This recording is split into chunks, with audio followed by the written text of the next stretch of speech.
Buenas, buenas, ¿cómo están? ¿Cómo andan? Sí, Bienvenidos, Good morning. bienvenidas. ¿Cómo vamos? ¿Qué tal? ¿Cómo los ha tratado el fin de semana? Mejor imposible. Qué bueno, pero qué bien. Pero, por Tranquilo. ¿Qué tal, Moca? ¿Cómo estás? Todo Bienvenido. Gracias. Ya bueno, Igual. ya estamos en recta final, ¿no? O prácticamente. Estamos ahí, Estamos con los spots ya en la tele. Pasado mañana empieza la veda, ya no se pueden hacer actos de gobierno tendientes a captar el voto. El domingo que viene es el debate presidencial, el primero.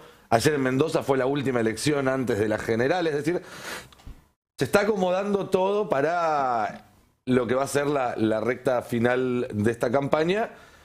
Y hay más dudas que certezas. Pero también lo que se está corroborando es esto que venimos hablando desde el día después de las PASO, que el tablero es otro, el escenario es otro y hasta algunas reglas de juego parecerían haber variado toda vez que se acabó esa disyuntiva que había regido la política argentina desde el 2008 hasta la fecha, digamos, esta grieta que reordenaba todo. Sigue existiendo, obviamente, un antikirchnerismo muy férreo en un sector, pero ya no parece ser la línea que divide en dos. Entonces eso va permitiendo algunos reacomodamientos como se vieron este fin de semana, sin ir más lejos, el sábado en el acto que hizo Massa en el norte, que fue muy fuerte, fue impactante, no porque no sepamos que Massa tiene, por ejemplo, buen vínculo con Gerardo Morales desde hace muchísimos años, o porque no hayan compartido acto, porque han compartido acto antes.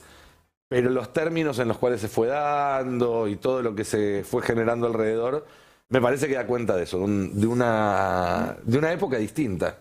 Yo creo que está en transición el sistema de partidos en la Argentina. Uh-huh. Bueno, vos lo decías recién. Tal como existía, no se sigue. Y creo que uno de los puntos que va a quedar en plano de crisis y de soluciones es el radicalismo. El radicalismo ahora está sacando pecho con sus resultados electorales y no parece dispuesto a seguir siendo furgón de cola de la derecha, ¿no? Sí, a ver, creo que está bastante claro que el radicalismo, o gran parte del radicalismo, por las dudas, ¿no? Porque tienen además muchas divisiones internas, pero hay una parte importante del radicalismo que no se va a encontrar al lado de Javier Milei, y eso de hecho quedó bastante en evidencia cuando se estaban planificando las alianzas y la posibilidad de incorporarlo o no incorporarlo en ese tira y afloje. El radicalismo y la coalición cívica fueron los que le pusieron un freno dentro de Juntos por el Cambio. Me parece que de los gobernadores del norte que estuvieron ahí con Massa, los radicales, tanto Valdés como Gerardo Morales, si vos lo tenés que meter en un cuarto oscuro, en un balotaje entre Massa y Milei, claramente lo votan a Sergio Massa. Y el ministro y candidato de Unión por la Patria pareciera que está también construyendo, ya pensando en la posibilidad de estar dentro de un balotaje. Está convocando a esas fuerzas democráticas a decir, bueno, miren, por ahí Juntos por el Cambio no lo entendió todavía. Pero acá el enemigo no es el kirchnerismo, ni mucho menos. Hay que ir contra el que quiere destruir el sistema democrático republicano de la Argentina. Me parece que esa es la convocatoria. Está pensando ya un pasito más adelante, empezando a construir tal vez lo que pueda ser un balotaje. ¿Está pensando solamente en un balotaje o está tratando también de meterle ruido a Juntos por el Cambio para tratar de rascar votos de ahí el 22 de octubre?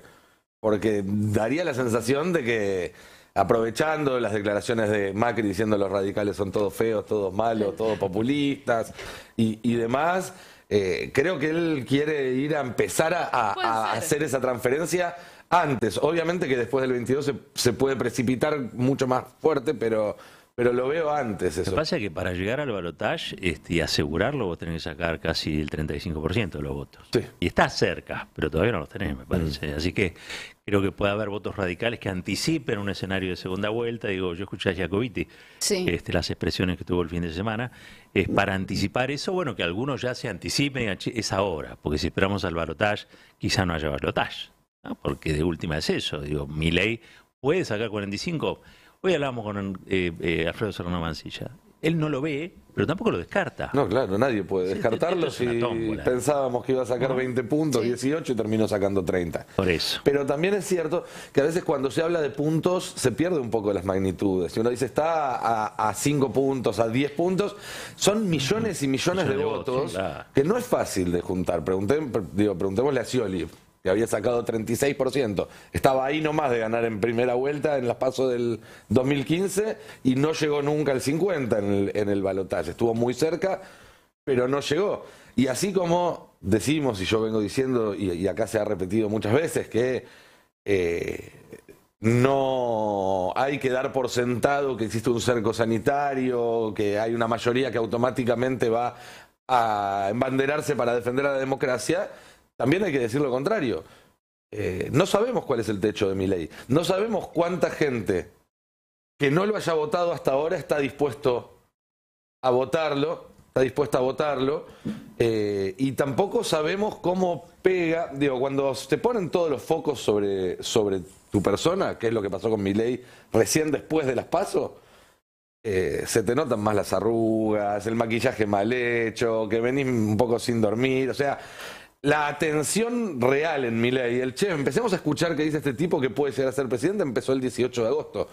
La exposición más cruda de lo que significa Victoria Villarruel empezó después del 18 de agosto. Antes de eso era la diputada negacionista, pero ¿cuánta gente sabía que se juntaba con Videla en la casa? Entonces, ahí hay una disputa que es un voto por voto. Y tanto Massa como Milei y Bullrich en un tercer lugar, aunque yo creo que a Bullrich ya no le quedan muchos caminos a la presidencia, porque incluso si se colara en la segunda vuelta tendría que ir a buscar el voto de los que quiere exterminar ahora, y es muy difícil. Pero para todos ellos, la distancia desde 30, 28, 27 a 50 son millones y millones de votos, millones y millones de voluntades a las que va a haber que convencer. Y en ese trabajo de convencer creo que Massa es el que está haciendo el trabajo más razonable hasta ahora. Bueno, empezó a prometer. Y eso ya... hay dos cosas. Decir la verdad, que es algo que le elogiaba el otro día a Cristina en el acto, y por otro lado, prometer. Una elección es prometer. Vos tenés que prometer un futuro, un propósito. ¿Para qué te querés que te elijan? Viste que hay algunos que creen que la palabra en la palabra futuro habita el futuro. No, la palabra futuro es palabra, simplemente. Así que me parece que Massa está dando señales de futuro. Sí. Prometiendo y haciendo también, porque hubo Señales muchísimos concretas. anuncios. Hoy va a haber hoy va a haber un anuncio del gobierno, el Ministerio de Economía, más ANSES, destinado a los informales, que son los que todavía no quizás fueron tan alcanzados por lo que hubo hasta ahora. Así que atentos, porque estamos hablando de millones de argentinos que van a recibir algún beneficio dentro de un rato. Y esta semana también se va a reunir el Consejo del Salario Mínimo Vital y Móvil. Eso va a significar también un aumento en ese número que afecta a millones de argentinos. Estamos en comunicación telefónica con la ministra de Trabajo, Kelly Olmos. Kelly, muy buen día. Acá Nicolanto con Roberto Caballero, Gaby de Lelisi, Carla Pelliza y Edgardo Moca. ¿Cómo estás? ¿Qué tal? Buenos días. Bueno, estamos entonces esperando para esta semana la reunión del Consejo del Salario Mínimo. ¿Cuál es la expectativa de base para ese encuentro? Mira, eso va a ser el día 27 Pasado y mañana. efectivamente, digamos, la perspectiva es prever el incremento del salario mínimo vital y móvil para los meses de octubre y noviembre, y probablemente también para el mes de diciembre, y también el componente del seguro de desempleo, que digamos también impacta sobre trabajadoras y trabajadores que han tenido discontinuidad en su labor. Explícanos un poco más lo del seguro de desempleo, que quizás es un mecanismo que no mucha gente está al tanto o conoce cómo funciona y a quién alcanza. Mira, alcanza a trabajadoras y trabajadores que están con convenio colectivo de trabajo y también de casas particulares en proporción a la cantidad de aportes que hayan realizado, es decir, al tiempo en que han estado en relación de dependencia cuando cesa su actividad, ¿no? Nosotros en esta gestión, por ejemplo, para casas particulares, no tenía vigencia para aquellas trabajadoras y trabajadores de hasta 16 horas semanales y se incorporó a ese colectivo también. Eso es una proporción, está relacionado con el valor del salario mínimo vital y móvil, y por eso cuando actualizamos el salario mínimo vital y móvil, ese valor se actualiza. En este caso, además, estamos previendo, vamos a proponer incorporar otras modificaciones que lo actualicen más adecuadamente, porque entendemos que fue perdiendo valor adquisitivo.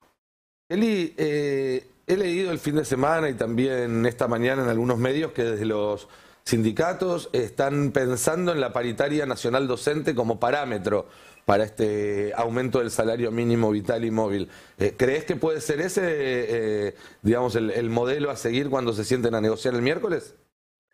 Y es posible, digamos, todo depende de las propuestas que alcancen consenso entre el conjunto de sus miembros, o sea que son 32 miembros, 16 de los distintos sectores que representan las cámaras empresarias y las 3 centrales sindicales, mayoritariamente la CGT, pero también con representación de las 2 CTA.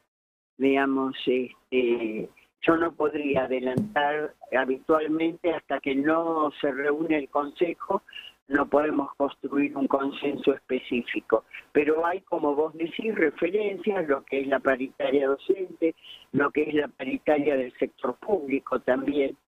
Son 2 referencias posibles. Kelly, buen día. Carla Pelliza te saluda. Bien, esta semana también se va a debatir algo importante para una porción de los trabajadores en la Argentina, que es el impuesto a las ganancias. La eliminación de la 4ª categoría llega al Senado. ¿Tenés alguna precisión de cómo puede llegar a ser ese debate, que además incluye otros proyectos, incluso el de los pliegos de jueces, que podrían tal vez demorar un poco o trabar un poco ese debate por ganancias? ¿Cómo estás viendo el panorama? Mira, te soy absolutamente honesta. Digamos, yo estoy a disposición de ambas cámaras en todo lo que signifique ampliar la información sobre la propuesta de desgravación de la 4ª categoría y creación del impuesto a altos ingresos. Pero sobre cómo se está construyendo el porcentaje de votos, honestamente no estoy al tanto. ¿Y qué te parece la actitud de la oposición frente a lo que ya conocemos que pasó en diputados que votaron en contra?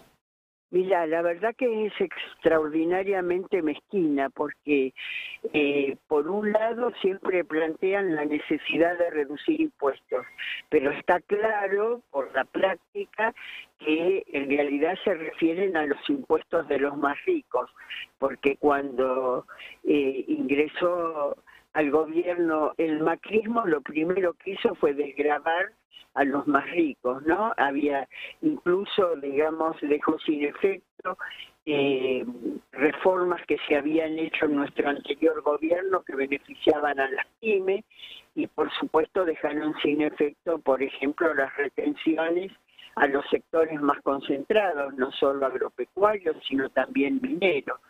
Y siempre practican el verbo de que hay que eliminar impuestos. Se ve que eso no lo comparten en relación a los impuestos que afectan a los trabajadores, porque en el macrismo duplicaron la cantidad de trabajadores que pagaron ganancias y ahora estuvieron alardeando de que si mandábamos el proyecto de ley al Congreso, pero para finalmente no aprobarlo, digamos, no acompañar ellos una aprobación que en diputados resultó mayoritariamente positiva. Bien. Kelly, te hago una última consulta por mi parte. Este miércoles concluye el periodo en el cual se pueden hacer actos de gobierno que puedan ser considerados tendientes a captar el voto, básicamente lo que se conoce como veda de anuncios. Sabemos que hoy va a haber un anuncio referido a informales. En lo que hace a tu área de trabajo, ¿queda algo en el tintero, algo que se vaya a anunciar antes del miércoles? ¿O todas las medidas en ese sentido ya son las que conocemos hasta ahora? son las que conocemos, y el miércoles el salario mínimo vital y móvil, Sí, claro. seguro de desempleo. Bien, muy bien. Kelly, muchísimas gracias como siempre por tu tiempo y por esta charla con el Destape. A disposición. Hablábamos con Kelly Olmos, ministra de Trabajo y Empleo de la Nación, confirmando entonces esto que circuló durante el fin de semana, que la paritaria nacional docente puede ser utilizada como modelo, como base este miércoles cuando se discute el salario mínimo vital y móvil. Recordemos que es un sistema, una mesa grande con 32 miembros donde están representados los trabajadores a través de las 3 centrales sindicales y donde están representados los empresarios a través de las cámaras. Si no hay acuerdo, lauda el gobierno, es el Estado Nacional el que decide cuál es la cifra, así que entiendo que va a ser una noticia importante, que va a haber un aumento que va a atender a, justamente como el resto de las medidas que estuvimos conociendo en estos días, apuntar a recuperar esa pérdida que se causó por la devaluación del 20% que se hizo el día después de las elecciones. Devaluación, dicho sea de paso, que ya está en estos días quedando casi sin efecto, porque como sabemos en la Argentina, como cuando se devalúa todo el mundo remarca, lo que aumenta en competitividad se pierde rápidamente. Incluso, y hay una nota interesante de Roberto Navarro que publicó ayer en el Destape, en algunas cuestiones con esa excusa se terminó un poco arriba, un poco mejor que antes de la devaluación. De todas formas, obviamente el costo de la aceleración inflacionaria no es algo menor, pero está claro que otra vez las recetas que pide el fondo son recetas que no tienen en cuenta la realidad argentina, porque cualquiera sabe que en la Argentina vos devaluás el 20% y 2 meses más tarde todos los precios se acomodaron nuevamente. Es oportuno la referencia al fondo porque yo creo que hay que enmarcar esto en una situación muy tensa que tiene la Argentina. El fondo no está de acuerdo absolutamente en ninguna de las medidas, ni las que se tomaron ni las que se están anunciando. Entonces yo creo que ese es un dato político, el dato de la disposición a dar pelea. Y creo que eso no va a terminar con la elección. No va a terminar con la elección. Que hay un sendero que en la Argentina puede recorrer de tensar las cosas con el fondo sobre la base de hacer respetar su soberanía política, ¿no? Así es. Sí, me parece que una postura más vigorosa, ¿no? En relación a la discusión sobre un acuerdo. De hecho, ya Massa ha anunciado que pretende otro tipo de acuerdo. Así que si llega a ser presidente, creo que eso va a estar arriba de la mesa. Y me parece que para eso, de todos modos, necesitas un gobierno mucho más amplio, ¿no? Así es. Mayores apoyos políticos, creo que es lo que está buscando él, ¿no? En los anuncios del fin de semana, digamos, las fotos, creo que van por ese lado. Ya está prometiendo ministerios o la chance, digamos, de que haya gente extrapartidaria. En realidad viste que cuando se juntan Cristina y Alberto, era una sociedad. Sí. Massa se incorpora a esa sociedad como un aliado extra sociedad, digamos, ¿no? Y pareciera que ahora Massa propone, bueno, ya está el acuerdo entre Cristina y él. Creo que cuando vos escuchás las cosas que dicen, los dos son complementarias. Y me parece que está tratando de buscar una nueva pata, que es una pata de gente que al menos resuelva por el lado del consenso exportador, digamos, ¿no? Es decir, che, nos conviene a nosotros como provincia, nos conviene a nosotros como espacio. Y ahí, bueno, creo que explica buena parte de las fotos que se viene haciendo, ¿no? Sí, yo creo que ahí Massa está pensando esto en 3 pasos, en todo caso. Por un lado, como decíamos, rascar un poco antes del 22 de octubre, si se puede, medio puntito, un puntito de votos radicales. Todo suma en una definición que va a estar muy ajustada. Después sí, de cara al balotaje, que no haya un realineamiento automático de Juntos por el Cambio con Milei, que significaría automáticamente una derrota, sino meter una cuña ahí y traer una parte importante, uno diría, de los votos de Juntos por el Cambio y de los dirigentes de Juntos por el Cambio para este lado. Y después está la tercera pata, porque si se gana, el gobierno que asuma el 10 de diciembre no va a tener 100 días de primavera, luna de miel. Va a tener una demanda ciudadana casi inmediata de generar mejores condiciones para la vida. Y va a tener del lado de enfrente un sector político que ya tiene antecedentes en otros países de no reconocer resultados electorales y de hacer incluso intentos por la fuerza de que ese no reconocimiento sea conducente y tenga efectos políticos. Hablamos de lo que pasó el 6 de enero del 21 en el Capitolio En Brasil. y de lo que se repitió luego un 8 de enero, en este caso del año 23, de este año, en Brasilia, donde en ambos casos grupos civiles con cierto apoyo de fuerzas de seguridad y de fuerzas armadas, o por lo menos la vista gorda, trataron de tomar edificios de gobierno para impedir un traspaso, fundándose en denuncias de fraude que luego fueron desmentidas. Y de hecho, tanto en Estados Unidos como en Brasil, las investigaciones a esta altura del partido están sacando a la luz que hubo intentos coordinados de dar golpes de Estado en ambas ocasiones.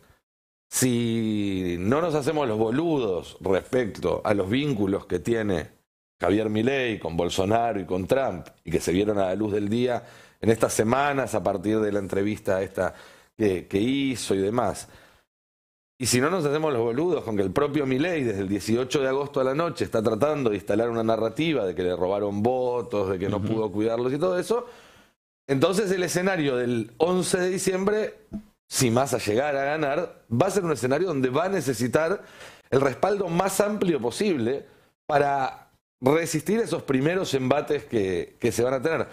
Y si se llegara a perder, bueno, en ese caso más que nunca va a hacer falta construir un frente lo más amplio posible para tratar de resistir lo que trate de avanzar la ultraderecha sobre nuestros derechos y sobre la estructura económica y social argentina.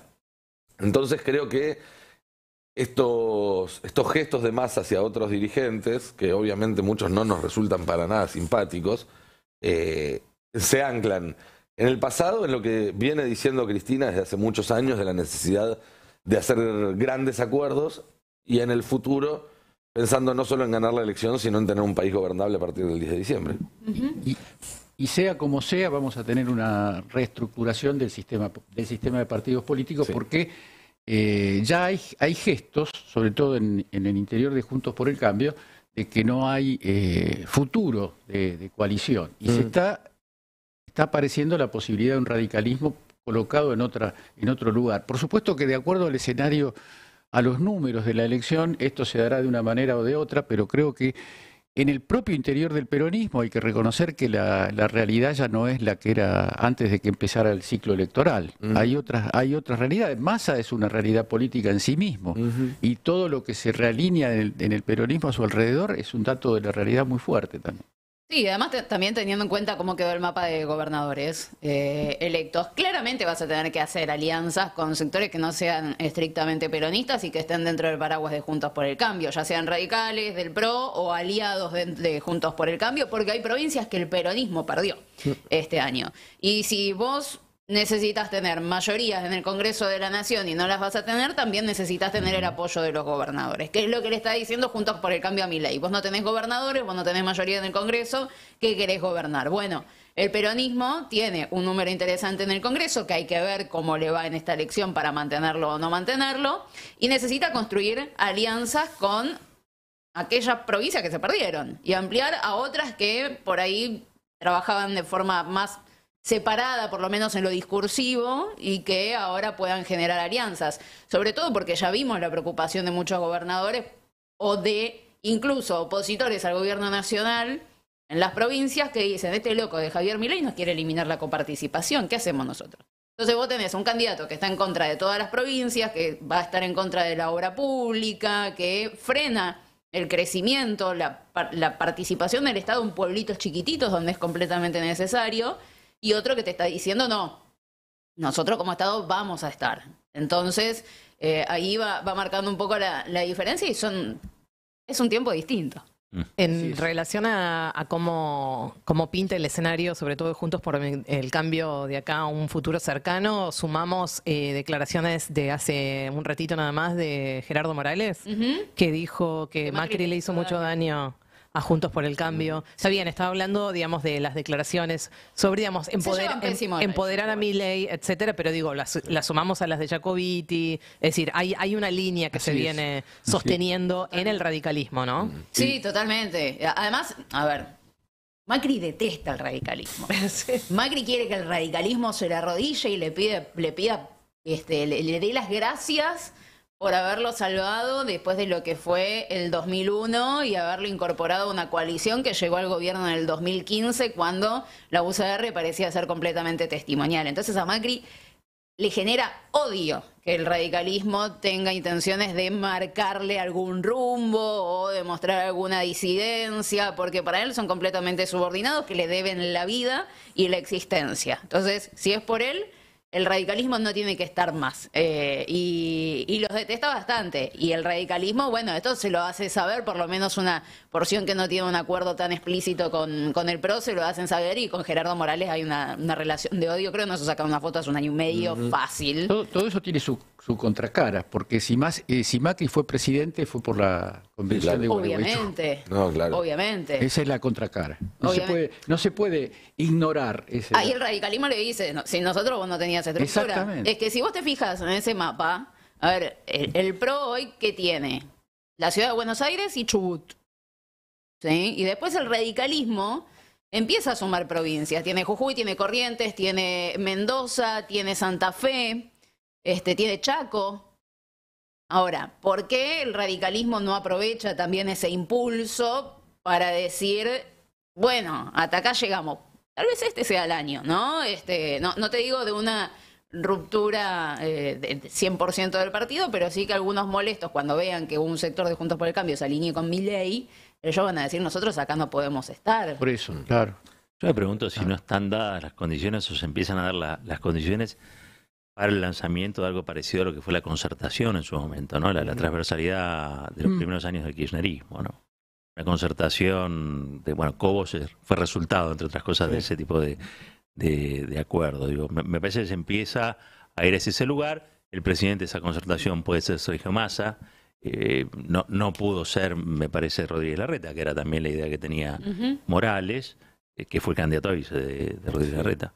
Con lo cual, digo, yo no sé si Massa en ese sentido no está proponiendo, por eso decía, digamos, le está poniendo a la palabra futuro algunos elementos. El gobierno de Unión Nacional, sí, ni más ni menos. Aclarar un par de cuestiones, porque este fin de semana circuló que le habría ofrecido a Morales la jefatura de gabinete o el Ministerio de Economía. Nada de eso es cierto. Todavía no se están repartiendo cargos. Sí, lo que dice es que incorporaría a funcionarios, a dirigentes en un eventual gobierno. No dijo en qué lugares. A ver, y además hay una cuestión que también hay que tener en cuenta. Sumar a Morales te sirve siempre y cuando en esa transacción no pierdas a Cristina. Porque claramente Cristina pesa más en política que Morales. La alquimia que se tiene que dar ahí, digamos, es como juntar a todos. No es que va a darse la vuelta de un día para otro y hacer una alquimia diferente. Por esto que decíamos de que además el 11 de diciembre vas a tener que gobernar un país sumamente difícil y hoy todavía la calle te la garantiza el peronismo y las mayorías parlamentarias también. Y después, aunque es cierto que las mayorías parlamentarias van a ser más complejas después de diciembre. Y después un detalle más para cerrar. Decíamos, tenés que ampliarte antes del 22 de octubre para llegar al balotaje. Tenés que ampliarte entre el 22 de octubre y el 3 semanas después para ganar el balotaje. Si ganás tenés que ser más amplio para poder gobernar en las condiciones sumamente complejas que van a venir. Y a eso le agrego una capa más. Si hoy estamos en la situación en la que estamos y el riesgo es que gane la presidencia Javier Milei, imagínense lo que podría pasar si el peronismo gana una elección y vuelve a decepcionar a su electorado. La próxima vez no va a venir Milei, directamente va a venir Darth Vader. No sé, claramente hay una última chance también. Si se llega a ganar esta elección, si se vuelve a construir una mayoría, es un poco una última chance. Y para aprovecharla, claramente hay que aunar esfuerzos, porque si no, vamos a entrar en un escenario de pesadilla total, incluso más de lo que tenemos ahora. Curiosamente, suele aparecer la idea de que Cristina es un obstáculo para la unidad, pero hay que decir que el primer discurso complejo, sólido y fundado a favor de una amplia coalición lo hizo Cristina el 18 de mayo del año 2000. No, el 13 de abril del 16, en Comodoro Pi. No, pero yo me Ahora, refiero... en las últimas intervenciones... Yo me refiero a la que promueve a Alberto Fernández como candidato a presidente. Claro, cuando... La razón de ser de esa designación es la idea de la unidad más amplia popular en la Pero viene desde ese primer discurso como opositora de Comodoro Pi, cuando dijo hay que armar un gran frente nacional donde no le preguntemos a nadie a quién votó ni de dónde vino, sino simplemente cuál es el Frente Ciudadano. Pero en las intervenciones últimas, cuando ella plantea el tema del bimonetarismo, también allí... Sí, hay una línea. Dice, Cristina viene pidiendo un gran acuerdo desde hace un sector casi solo 10 no años. basta, un sector partidario solo no basta. Viene trabajando fuertemente en Esa eso. parece ser la ruta, ¿no? Ahora. Así es. Sí, es lo que me parece que se está pavimentando ahí, digo. Sí. Creo que Massa es el fiel intérprete, digamos, de esa expresión. Obviamente, todo un grado de complejidad muy grande, ¿no? Porque toda esta gente es la que en algún punto acompañó, consolidó, hizo posible el gobierno macrista. Entonces, hay que ver hasta qué punto eso no está como fantasma sobrevolando permanentemente, buscando que no se pueda concretar, ¿no? Pero es como dijo en su momento Timerman cuando lo consultaron por el memorándum. ¿Con quién querés que me junte a negociar? No, la paz... O sea, siempre, para ampliarse hay que juntarse con los que no están del lado de uno, digamos. La paz se hace con el enemigo. Exactamente. Esta es así la realidad. Y la política nos ha demostrado que siempre ha sido sumamente volátil en estas categorías de enemistad y amistad, digamos. Según algunos, la paz la firman los halcones. Sí. Y hay un poco de eso, sí, claro. Siempre hay una tendencia a que el que se colocó en una posición más dura tiene más autoridad respecto de la masa de seguidores de esa fuerza. Así es. No es una ley así de esas que no falla. No, pero es una guía. Pero hay. Es una guía. Otra es aquella frase de Churchill, ¿no? La política nos trae extraños compañeros de cama. Bueno, así estamos. Se juntaron los yanquis y los rusos para ganar, bueno. En fin. Imagínate. Un país unido por la radio.